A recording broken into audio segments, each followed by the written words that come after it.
오늘은 종려주일이면서 4월 성찬주일입니다. 성찬을 통해서 생명과 치유와 회복의 은혜가 임하시기를 기원합니다. 내일부터 고난주간 저녁 기도회가 열립니다. 저녁 8시에 시작을 하고요. 적어도 10시 이전에 다 출발해서 돌아갈 수 있도록 하겠습니다. 월요일에 이영호 목사님 부천교회, 화요일 김광수 침례신학대학교 총장님, 목요일 예전교회 정성환 목사님 성결교 부흥사회 회장이십니다. 금요일은 담임 목사가 말씀을 전합니다. 여러분들이 꼭 참석해 주시고 또 은혜 받으시고 치유와 또 성령 충만함과 또 우리 자신의 심령과 삶이 살아나는 부흥을 경험할 수 있게 되기를 바랍니다. 다음 주일은 23년도 부활주일입니다. 그리고 가족과 이웃과 친구분들을 초청하는 초청주일로 하나님 앞에 예배하기를 원합니다. 여러분들이 가족들, 또 배우자, 자녀들, 또 이웃들, 친구분들을 꼭 초청하는 그런 부활주일 예배가 되기를 바랍니다. 식사가 준비되겠고요. 부활절 계란을 함께 나누면서 선물로 드리도록 하겠습니다. 울릉도 독도 비전 트립이 다음 주일 오후에 출발해서 수요일까지 진행됩니다. 참가자들은 예배 후에, 오늘 예배 후에 앞자리에 남아주시면 안내하고 하겠습니다. 그래서 잠시 모임이 있겠습니다. 교우동정입니다. 이수민 권사님 두 무릎 수술 후에 회복 중에 있습니다. 기도해 주시기 바라고요. 박동찬 명예장로님 인하대학병원에서 수술받고 회복 중에 계십니다. 여러분들이 기도해 주셔서 건강한 모습으로 회복되어서 다시 주님 앞에 살아가실 수 있도록 그렇게 기도해 주시기 바랍니다. 너랑 나랑 최미자 집사님 사업장 통큰 갈비로 상호 변경해서 4월 6일 재오픈합니다. 사업 번창을 위해서 기도해 주시고 축복해 주시기 바랍니다. 오늘 점심에는 송광천 이주희 집사님 가정에서 새 아파트 입주를 감사하면서 맛있는 김밥을 준비해 주셨습니다. 입주를 축하하고 감사를 드립니다. 금주 토요일에 부활절 행사 준비로 인해서 식사 준비, 또 부활절 예배 준비를 위해서 10시 30분까지 우리 봉사하고 함께 섬겨주실 분들은 교회에 모여서 참석해서 함께 부활절 준비할 수 있도록 하도록 하겠습니다. 우리 전후좌우에 계신 분들에게 오늘도 잘 오셨습니다. 은혜 받으시기 바랍니다. 이러겠습니다. 아멘. 또 한 번요. 하나님이 너무너무 사랑하십니다. 이러겠습니다. 아멘입니다. 우리 성도님들을 하나님이 사랑하시고 축복하시는 줄로 믿습니다. 오늘은 회복으로 이끄시는 주님, 회복으로 이끄시는 주님. 제목을 한번 읽어보겠습니다. 시작. 회복으로 이끄시는 주님. 이런 제목으로 말씀을 통해서 은혜를 받도록 하겠습니다. 저와 여러분이 살면서 부끄러움을 늘 생각할 때가 있습니다. 수치스러운 경험이 있을 것 같습니다. 예수님의 제자였던 수제자 베드로에게 숨기고 싶은 가슴 아픈 기억이 있다면 그것은 바로 오늘 본문의 장에 있었던 그런 내용이라고 할 수 있겠습니다. 예수님을 모른다고, 자기와 상관없다고 3번씩이나 부인한 사건입니다. 3년 동안 예수님을 가까이 모셨던 수제자입니다. 베드로는 리더십과 열정이 남달랐습니다. 탁월했습니다. 어디든지 주님과 동행했습니다. 변화산 변화의 현장에도, 회당장 야이로의 딸을, 죽었던 그 딸을 살리는 기적의 현장에도 늘 베드로는 함께 있었습니다. 겟세마네 동산에서 다른 제자들은 여기 머물라고 하고 주님은 동산 깊은 곳에까지 데리고 가셔서 나와 함께 깨어 있어 달라고 당부하고 부탁했던, 사랑했던 수제자였습니다. 그는 예수님이 물 위를 걸었을 때 그도 주님 하면서 물 위를 걸었던 기적을 경험했습니다. 변화산에서는 예수님의 영광을 보았습니다. 그리고 하나님의 음성을 직접 듣기도 했습니다. 주님이 가르치시면서 받으실 고난과 순환을, 죽음을 예고하셨을 때는 주님, 모두가 다 주님을 버릴지라도 나는 결코 주님을 버리지 않겠습니다 했던 베드로입니다. 그렇게 용감했던 베드로, 어떻게 예수님 붙잡히셨을 때 주님을 부인하게 되었는가? 그것도 한 번이 아니라 3번씩입니다. 처음에는 그냥 모른다고 하고, 그 다음에는 맹세하면서 부인하고, 3번째는 저주하면서 맹세하면서 예수님 모른다고 부인했습니다. 본문을 통해서 우리는 주님을 부인하는 것이 무엇을 의미하는지, 수치심 가운데 있었던 베드로를 주님은 어떻게 바라보시고 회복시키셨는지를 말씀을 통해서 은혜를 받고자 합니다. 여러분, 본문을 보면 이야기가 이렇게 전개되고 있습니다. 처음에 한 여종이 왔습니다. 56절에 보면 베드로를 보면서 당신도, 한 여종이 베드로의 불빛을 쪼이고 있는, 불빛을 향해서 앉아있는 베드로를 바라보면서 이 사람도 그와 함께 있었도다. 그러니까 나는 그 다음 절에 보면 알지 못한다는 거예요. 여자여, 내가 그를 알지 못한다. 나는 그분을 모른다. 그러는 거예요. 58절에 또 계속 다른 사람이 보고 너도 그 도당이다 하니까 베드로가 또 나는 아니다. 나는 예수님 제자 아니다. 59절에 1시간쯤 있다가 또 한 사람이 장담합니다. 이 사람 갈릴리 사람이다. 이 사람 참으로 예수와 함께 있었다. 그렇게 말하니까 60절에 베드로가 이 사람아, 나는 네가 하는 말을 알지 못하노라. 아직 말하고 있을 때 닭이 곧 울더라 그랬습니다. 마태복음은 마태가 꼭 들어야 될 복음서를 써서 기록한 건데, 마태복음에는 이렇게 기록해 놨습니다. 처음에는 무슨 말 하는지 모르겠다고 그러고요. 두 번째 여종이 와서 물어보니까 맹세하면서 모른다 그러고요.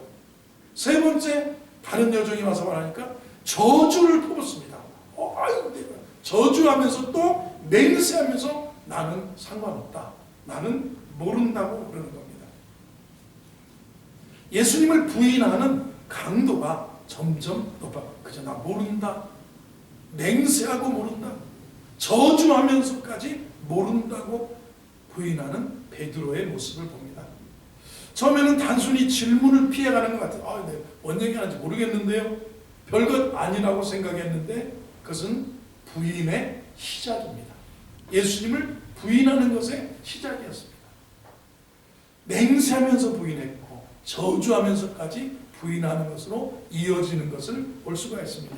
여러분은 이 성경 구절을 읽을 때 처음에 느낌이 어땠습니까? 저는 베드로에게 실망했습니다. 아니, 수제자라고 장담하더니 이게 뭔 소리야? 주님 모른다고 하는 것까지는 모르겠는데 맹세하고 저주하면서까지 자기가 관련이 없다 맹세하면서 부인하는 그 베드로를 보면서 이렇게 의리 없는 제자가 수제자란 말이냐 하면서 저는 실망한 적이 있습니다. 여러분, 주님을 부인한다고 하면 우리는 마치 신앙생활을 중단하거나 교회를 떠나는 사람으로 생각합니다. 제가 청소년 전도사 때 시골에 가면 우리 어머님이 자, 이웃집 아저씨 교회에 좀 잘 나와요. 다 미끄러졌어. 다 미끄러지고 다 노름하고 다 바람피고 다 술 먹고 교회 나오나? 남자 나오는 것은 너희 형 하나 나온다. 이런 얘기를 들어본 적이 있어요.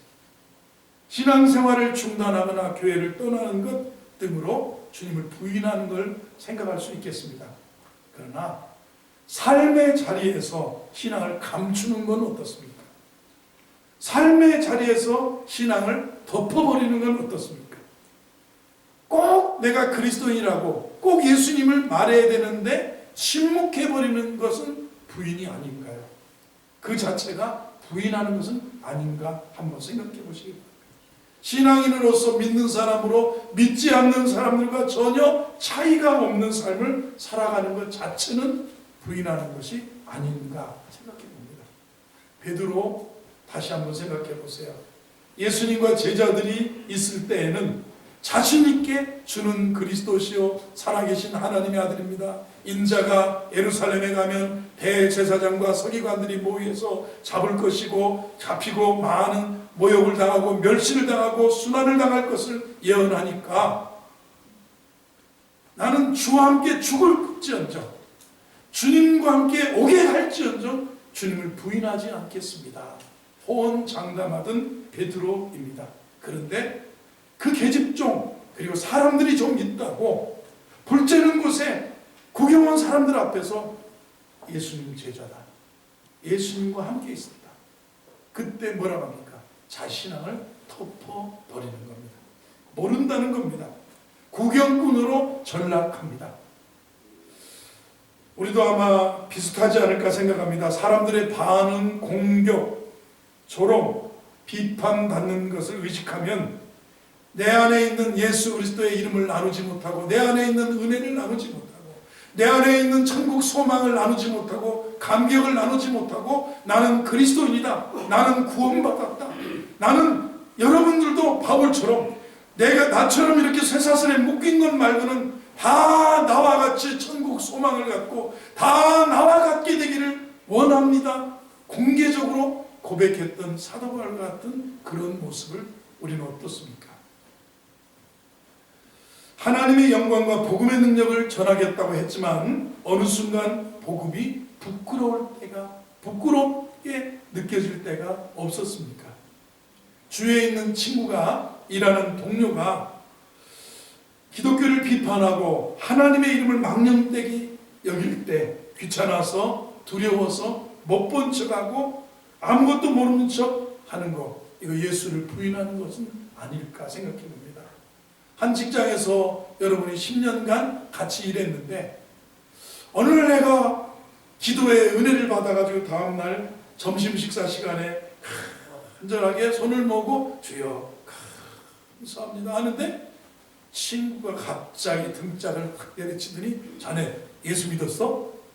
교인이요? 그리스도인이요? 그러면 10년을 서로 나도 그래, 나 집사요, 나 장로요, 그러면 둘 다 비슷한 그런 모습으로 살아가는 사람이라고 볼 수 있습니다. 그만큼 그리스도인이라는 것을 내색하지 않고 살아가는 거예요. 요즘은 JMS 때문에 기독교인이 부끄러울 지경이에요. 그거 목사도 아니고 사이비 교주에 정규신학대학이라도 나왔으면 목사라고 할 수 있는데 이건 뭐 가짜 사이비가 아니에요. 이만희도 마찬가지고 다 그런 거예요. 그런데 많은 세상 사람들은 그게 목사라고 생각하는 거예요. 그게 기독교라고 생각하는 거예요. 그래서 우리가 괜히 부끄러워서 내가 그리스도인이 아닌 것처럼 살아갈 때가 있습니다. 나 자신을 부인하고 십자가를 지지 못할 때 결국은 내 자신이 부끄러워 그리스도인이라는 것을 표현하지 못할 때가 있습니다. 뭐 다른 제자들은 어땠냐고요? 다른 제자들은 아예 쫓아오지도 않고 다 도망가 버렸어요. 그 때문에 연약한 우리 모두는 본문에서 이걸 봐야 됩니다. 베드로의 모습에 공감할 수도 있을 것 같아요.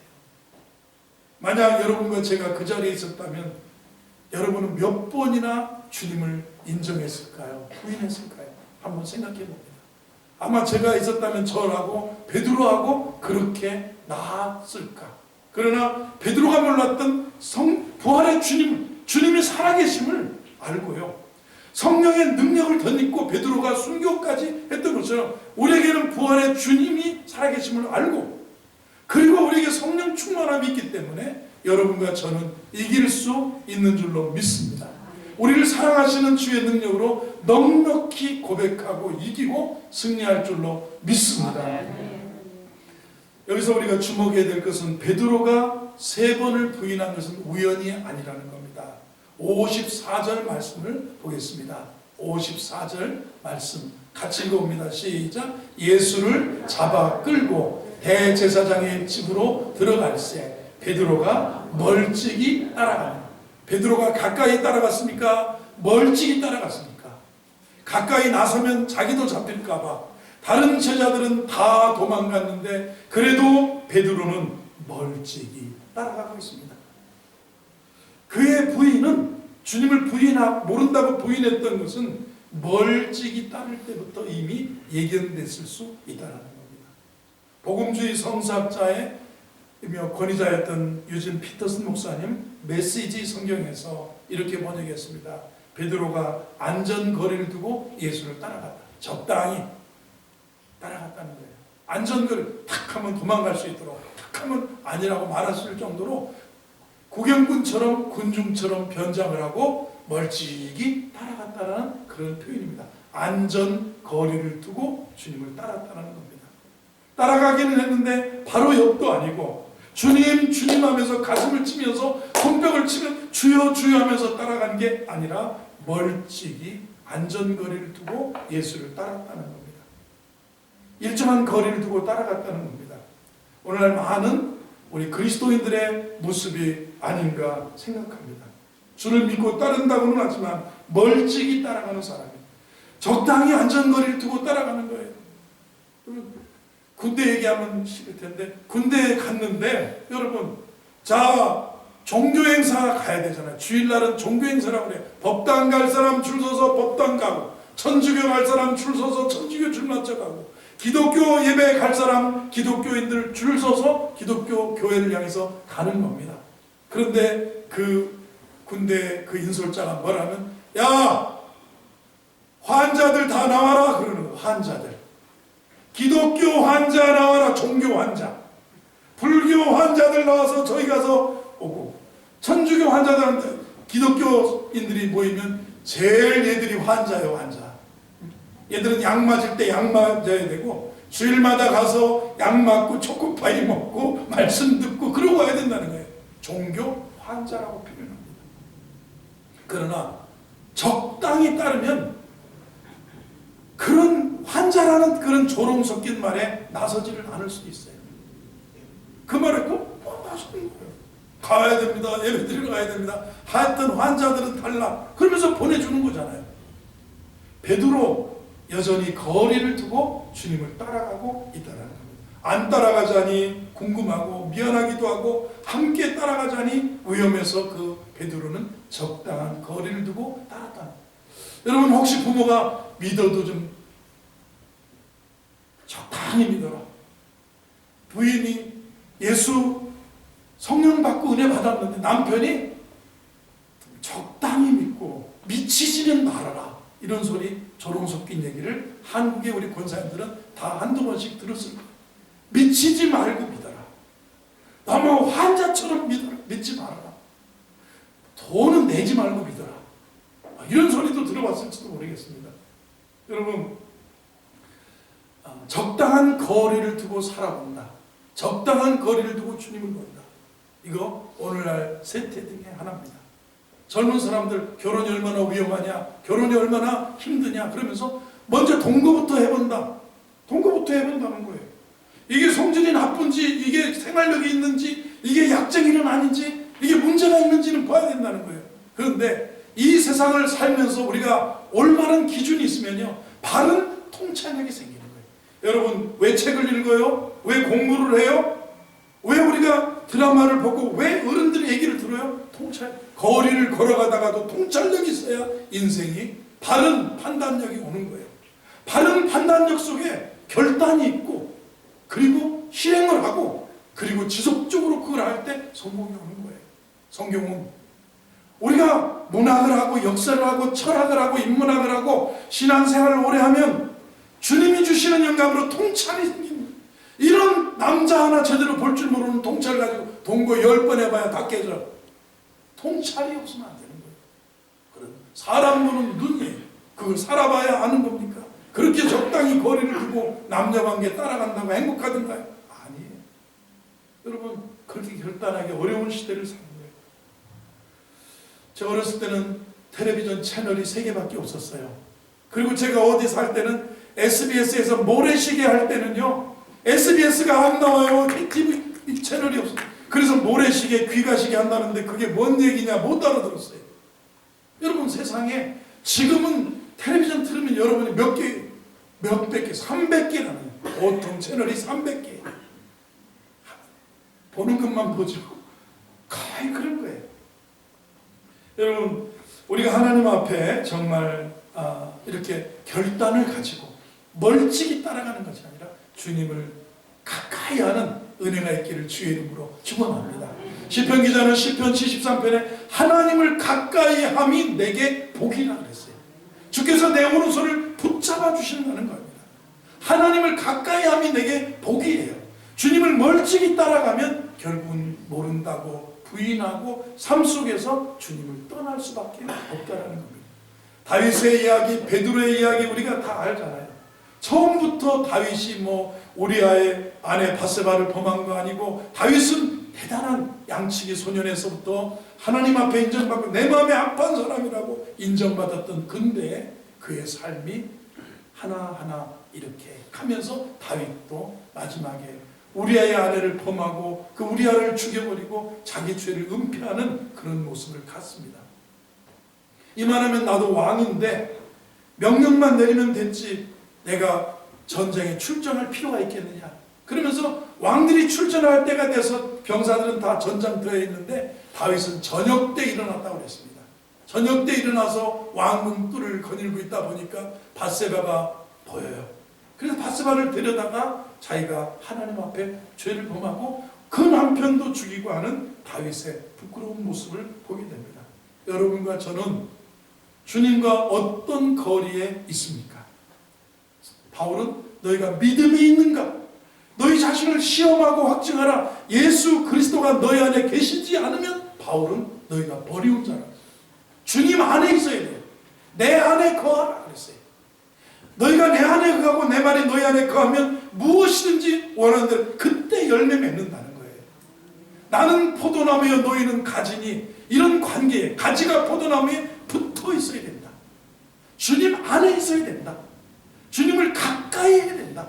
하나님을 가까이 함이 내게 복이다 그랬어요. 적당히 멀찍이 따라가니라. 한번 멀찍이 해보세요. 이거 안 믿는 것도 아니고 믿는 것도 아니고 너 이러면 안 되는 거예요.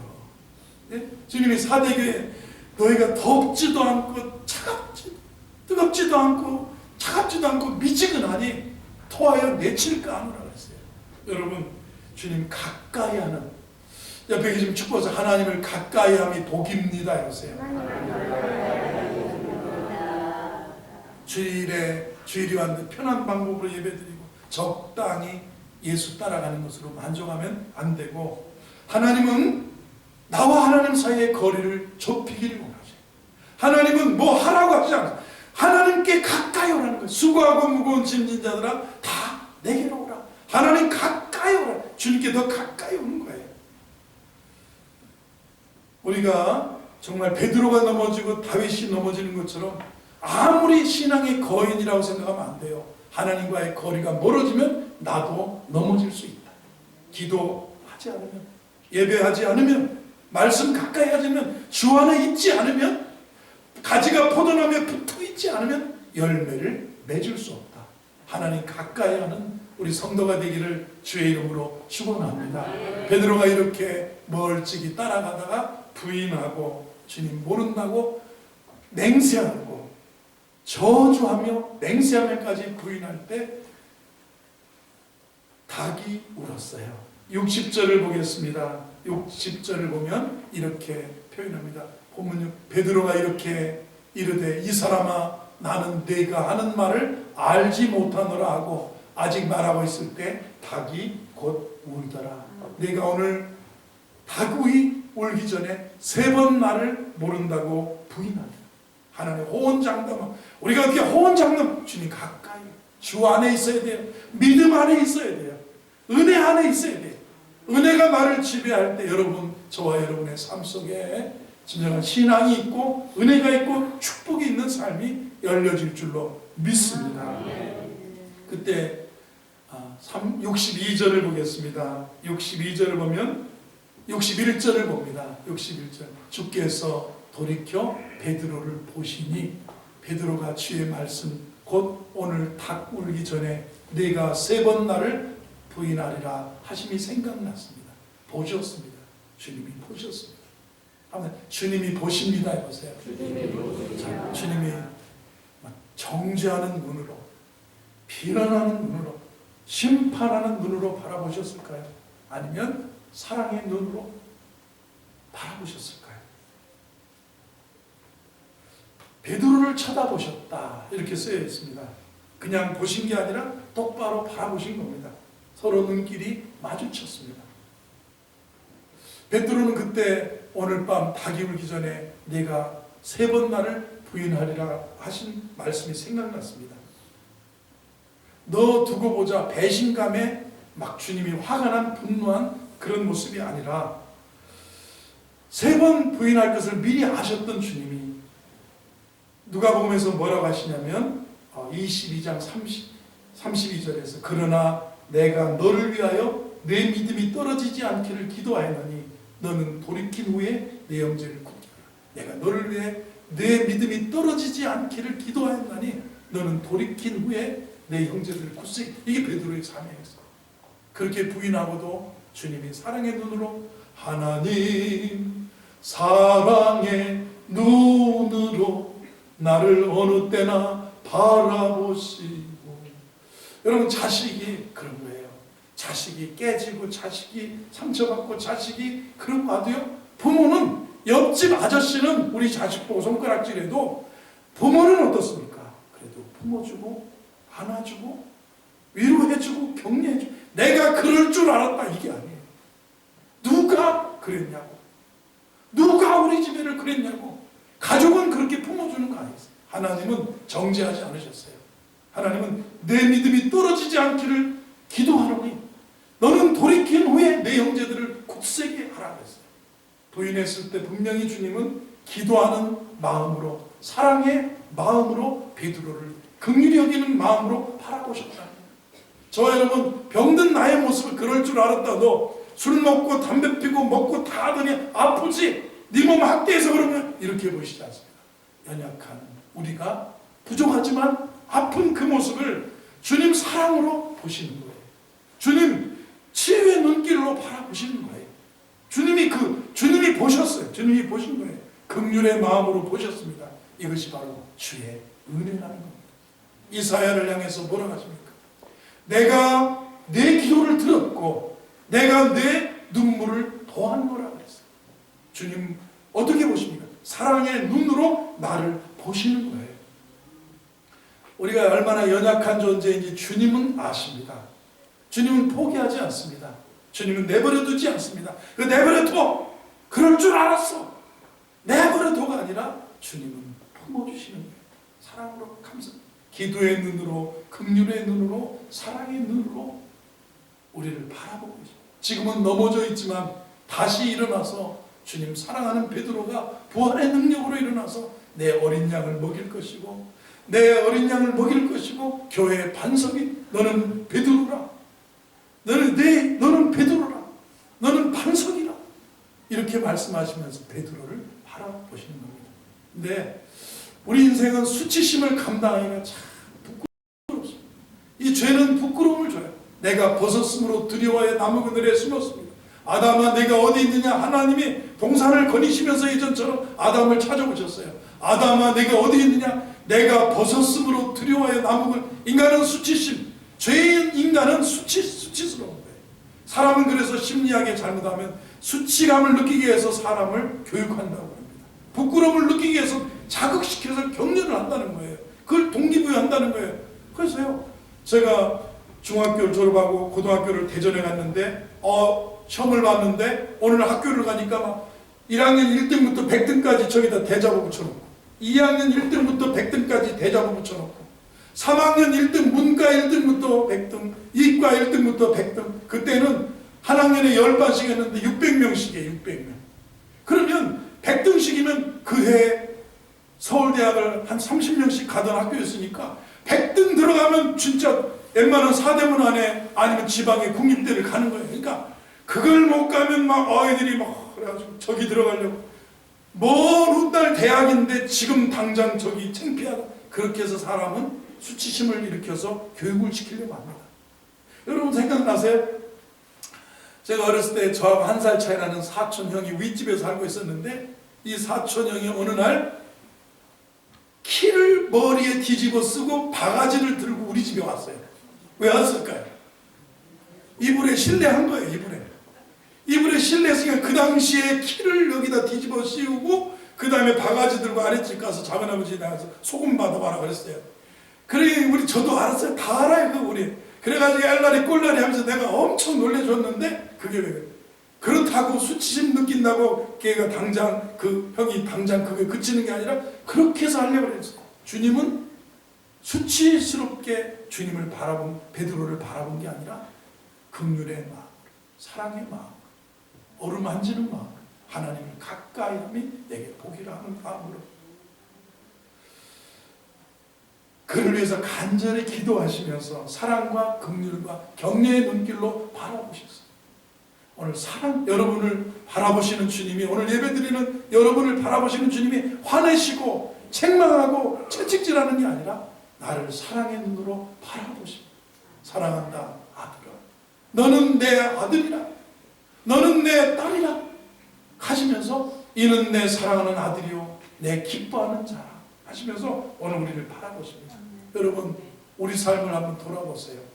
주님을 멀찌감치 쫓아가는 그런 삶을 살고 있지 않습니까? 그런 시절은 없었습니까? 그때마다 하나님은 우리를 바라보시면서 우리가 주님 따라잡을 때까지 기다려주는 거예요. 인내하는 거예요. 목사님들끼리 모였는데요. 어느 목사님이 우리 지방에 와서 자주 사회보던 그 최현숙 목사님이 그러더라고요. 사람이 그렇게 쉽게 변화되는가요? 기다려주셔야 돼요. 어떤 목사님이 남자 목사 나는 우리 그냥 잡것들 다 포기했어 그러더라고요. 목사님이 아예 자기 교인들 잡것들 다 포기했대. 아유 그냥 포기했다. 그러니까 정색을 하시면서 그러더라고요. 목사님 사람이 그렇게 쉽게 변화돼요? 기다려줘요. 우리 성도 몇 명 없지만 15년 기다렸어요. 15년 기다리니까 헌금도 하고 15년 기다리니까 11조 성로도 되고 충성하시더라고요. 자식도 평생을 기다리는 탕자 아버지 마음인데 기다림 있어야죠. 기다려주는 거죠. 주님은 우리가 시선을 주님 우리에게 고정시키시고 우리가 주님 따라잡을 때까지 기다려주는 변화될 때까지 기다려주는 게 주님. 그냥 털어버리면 안 되는 거예요. 기다려줘. 여러분과 저를 기다려주신 거예요. 그래서 이만큼 변화된 거예요. 그래서요 목사는 교인이 오기만 손님 교인이에요. 손님 커스터머 완전히 진짜. 근데 막 고객같이 여기는 사람도 있고 그 다음에 어떤 사람은 진짜 헌신된 제자가 있잖아요. 여러분 그렇잖아요. 오기만 해도 고마운 사람이 있어요. 그거 기다려줘야 되죠. 보면 고객처럼 변하고 그러다가 정말 핵심적인 정말 이런 제자가 될 수 있다는 거예요. 기다려주는 거예요. 주님이 기다렸어요. 우리가 주님을 보지 못한다고 해도 주님은 저와 여러분을 보고 계십니다. 아무리 그분을 부인하고 감춘다고 해도 그분을 가릴 수 없습니다.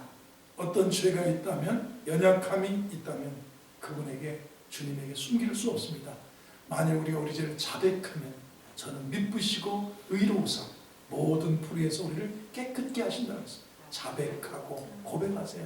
조용히 주님 앞에 남들 들으라고 고백하지 마시고 주님 부끄러운 모습. 만일 우리가 우리 죄를 자백하면 저는 미쁘시고 의로우사 모든 불의에서 우리를 깨끗게 하신다고 했습니다. 솔직하게 인정하고 고백하면 주님이 우리를 사하시고 받아주십니다.